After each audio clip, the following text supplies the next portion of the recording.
Welcome back to Takacs McGinnis Elder Care Law Hour. I'm your co-host, Tim Takacs, and in today's segment, we're talking about love in the golden years, especially in retirement residential facilities. Yes, and I'm Barbara McGinnis. What about if you find love late in life and you're living in an assisted living facility or even in a nursing home type facility? Do you have rights to have intimate relationships?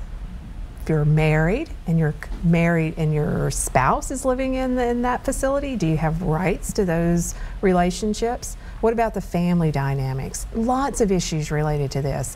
And in this segment, Pati Bedwell, one of our elder care coordinators and a former long-term care ombudsman, will be here to talk to us about some of those rights, responsibilities, and just generally how to deal with it. So, Pati, what about it? Well, it's a very interesting topic. Okay. There's a lot of people that go into facilities and they do meet someone there and they do want to form a relationship.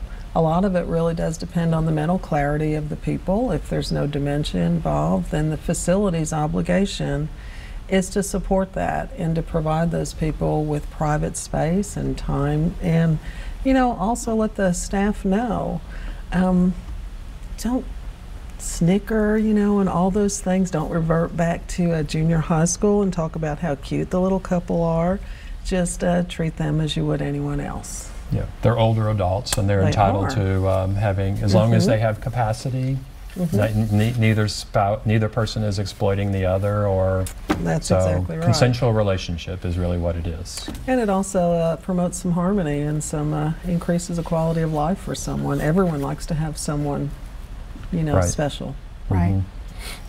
So what if a family member doesn't like that?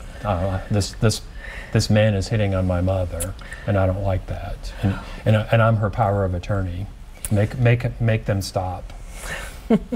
Well, a lot of that really does fall back to the person. Are they alert and oriented? Are they able to make their own decisions? And if they are, then they have the right to engage in whatever relationship they'd like. And so the recourse of the disapproving person, because sometimes it is hard to accept that later in life relationship. So what do? Well, actually, at the end of the day, there's not a whole lot they can do. Right. It's not a legal problem. Right. It is not a legal problem. It's a personal problem. And it's just a family conversation at that really point in is. time, It right? really is. And they need to look at the person, at that relationship, and what kind of impact is that having. And so what's the real harm? What's the threat? Is there anyone being taken advantage of, or is it just something that makes me feel uncomfortable as the daughter or granddaughter, right? Right. A lot of it is that it is very uncomfortable. We never like thinking about our parents in that particular way, and then now mom or dad is going with someone completely different. It's terribly uncomfortable for families.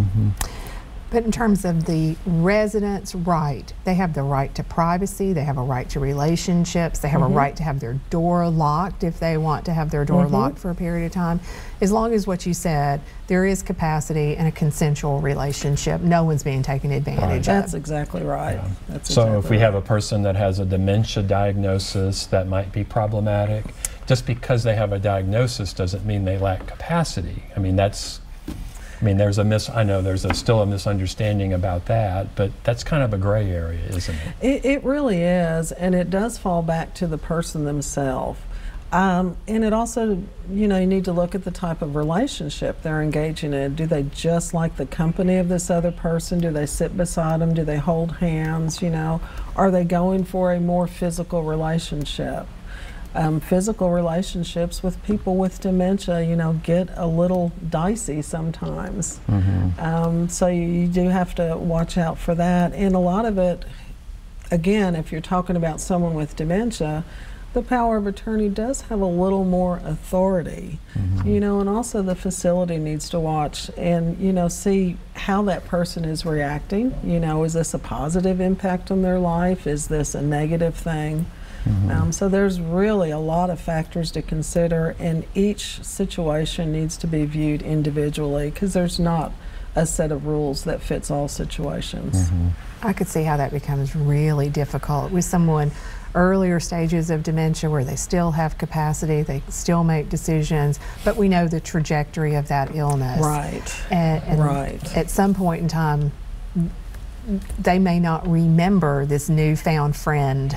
That's exactly right. And I guess another thing that we haven't really talked about in that is that not only is there a trajectory to an illness, there's also a trajectory to a relationship. It doesn't mean that it's always a sexual relationship.